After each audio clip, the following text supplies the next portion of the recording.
अस्सलाम वालेकुम जी। उसाफ डिजिटल की स्क्रीन पर आप देख रहे हैं एहसन वाहिद को। इस वक्त मेरे साथ अफजल भट्ट साहब मौजूद हैं, सीनियर सहाफ़ी हैं और हर फोरम पर जहां भी सहाफ़ियों के साथ कहीं पे जुल्म होता है तो ये अपनी आवाज़ जो है सहाफ़ियों के हक़ में बुलंद करते हैं।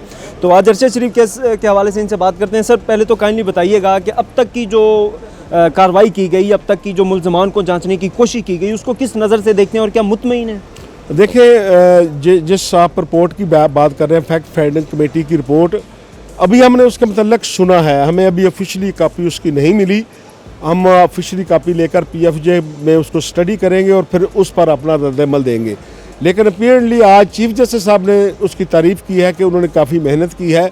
अलबत्ता अपना रद्द-ए-अमल हम उसमें बाद में देंगे। अच्छा सर, सलीम शहजाद साहब सहाफ़ी थे, उनका मर्डर हुआ, मुल्ज़मान आज तक सामने नहीं आए। मतीउल्लाह जान साहब को अगवा किया गया, मुल्ज़मान आज तक सामने नहीं आए। हामिद मीर साहब पर हमला किया गया, मुल्ज़मान आज तक सामने नहीं आए। समी इब्राहिम साहब पर, इमरान रियाज खान साहब पर, क्या वजह, क्यों मुल्ज़मान सामने नहीं आते? लेकिन ये केस तो डिफरेंट है। इसमें तो अब एफआईआर करके उन्होंने 3 लोगों को नामजद कर दिया है। पहले तो ये था कि एक गुमनाम चलता था और कल ज़ाहिर है आपको पता होगा कि चीफ जस्टिस साहब ने कल ऑर्डर किया था कि अरशद शरीफ के कत्ल को 42 दिन गुजर गए हैं, अभी आपने उसकी एफआईआर पाकिस्तान में क्यों नहीं दर्ज की?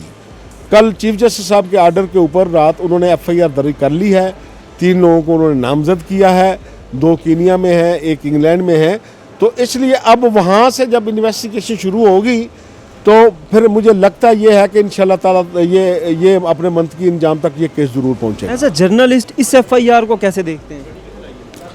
देखिए, एज ए जर्नलिस्ट अगर मैं देखता हूँ, एक रिपोर्टर के तौर पर अगर मैं इसका जायज़ा लेता हूँ तो ऑब्वियसली एक कॉमन सेंस यही कहती है कि 2 आदमी अगर गाड़ी में जा रहे थे, उनमें से एक का कत्ल हो गया है और दूसरा साथ बैठा है और वो बात ही नहीं कर रहा, वो कहता है इत्तफाकिया कत्ल है, हम कहते हैं कि नहीं ये टारगेट किलिंग है, तो इन्वेस्टिगेशन तो वहाँ से ही शुरू होती है कॉमन सेंस के मुताबिक भी।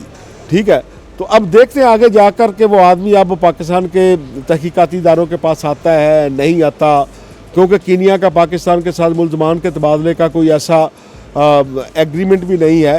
तो अब देखें कि वो आदमी जो उधर उस वक्त अरशद शरीफ शहीद के साथ बैठा था, वो अपनी क्या स्टेटमेंट देता है और वहाँ से फिर बात शुरू होगी। सर, अरशद शरीफ साहब की फैमिली जो है वो मुद्दई बनना चाहती थी, तो इस मुतालिक आप क्या राय रखते हैं? देखिए, अरशद शरीफ साहब की, क्योंकि मैं I am not law knowing person, क्योंकि कीनिया में एक कत्ल हुआ है और एफआईआर मोस्टली मौके के गवाह की होती है। अब जो अगर मौके के गवाह तो गवर्नमेंट पाकिस्तान भी नहीं है, तो इसलिए आज क्योंकि चीफ जस्टिस साहब ने जो कहा उनकी वालदा को, जब उन्होंने एक बंद लिफाफा उन्हें पेश किया कि मैं मुद्दई बनना चाहती हूँ और ये एफआईआर दर्ज कराना चाहती हूँ, तो चीफ जस्टिस साहब ने फिर पुलिस को ऑर्डर किया है कि आप जाएं इनके घर पे, ये जो स्टेटमेंट दें उन्हें एफआईआर का हिस्सा बना लें।